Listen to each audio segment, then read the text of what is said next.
বৃষ্টির সিজনে হাঁসের মাংস খাবো না তা কি হয়? তাই তো এখানে আজকে আমি 2টা হাঁস জবাই করে এগুলাকে কেটে বেছে নিয়েছি। তারপর সোজা চলে গেলাম রান্না করতে।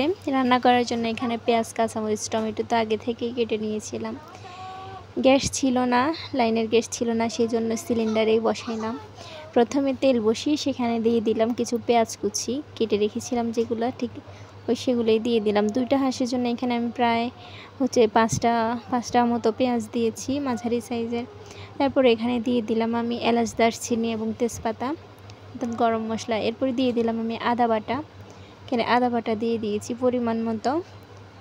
আদা বাটা দিয়ে একটু ভালো করে নেড়ে ছেড়ে দিচ্ছিলাম। তারপরে দিয়ে দিচ্ছি আমি রসুন বাটা দিয়ে দিচ্ছি এখানে।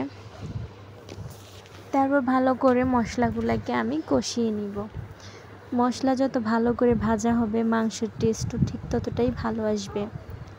মাংসের একটা আলাদা স্মেল আসে মশলা ভাজার উপরেই ডিপেন্ড করে, অর্থাৎ মশলাটা যে ঠিক যতটা ভালোভাবে ভাজা হবে মাংসের টেস্টও ঠিক ততটাই ভালো হবে।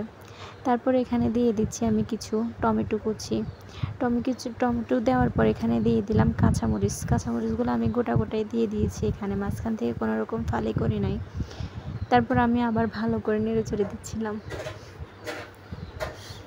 এরপর দিয়ে দিচ্ছি আমি হলুদ গুঁড়ো এবং মরিচ গুঁড়ো।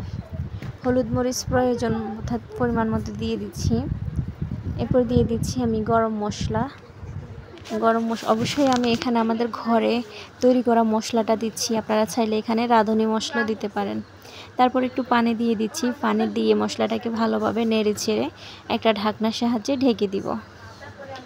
তো ঢেকে দেওয়ার পর যখন তেল উপরের দিকে উঠে আসবে তেলটা যখন উপরের দিকে উঠে চলে আসবে তখনই আমি এখানে মাংসটা দিয়ে দিব। ভালো করে মশলাটা কষাচ্ছিলাম যাতে মশলার কাঁচা স্মেলটা চলে যায়।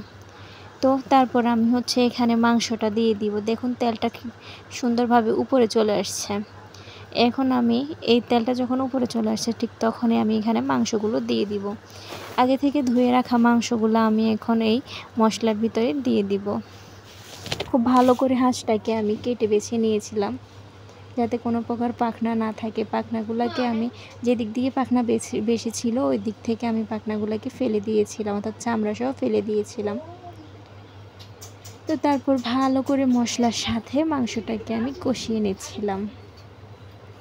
সত্যি রান্না করার আগে আমি ভাবতেছিলাম কখন জানি খাবো।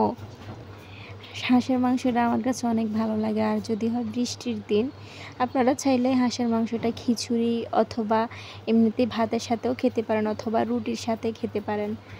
রাত্রিবেলা রান্নাটা করতেছিলাম এই জন্য অনেকটা কালারটা অনেকটাই কালো দেখাচ্ছে, বাট সামনে থেকে ততটাও কালো হয় নাই। তো মাংসটাকে এখন আমি ভালো করে কষিয়ে নিচ্ছিলাম, প্রায় এখানে 40 মিনিট মতো আমি মাংসটাকে কষিয়ে নিয়েছি। এরপর আমি এক চুলায় বসিয়ে দিলাম গরম পানি। মাংসের ভিতরে অবশ্যই আপনারা চেষ্টা করবেন গরম পানি দেওয়ার জন্য, এটা একটা ট্রিক্স। গরম পানি যদি মাংসের ভিতরে দেওয়া হয় মাংসটা খুব তাড়াতাড়ি সিদ্ধ হয়ে যায়। আর যখন আপনারা ঠান্ডা পানি দিবেন দেখা যাবে যে মাংসটা সিদ্ধ হতে অনেকটাই টাইম নেবে এবং কালারটা নষ্ট হয়ে যাবে, কালার অনেকটাই কালো আসে। আর গরম পানিটা দিলে মাংসের কালার অনেক সুন্দর হয়।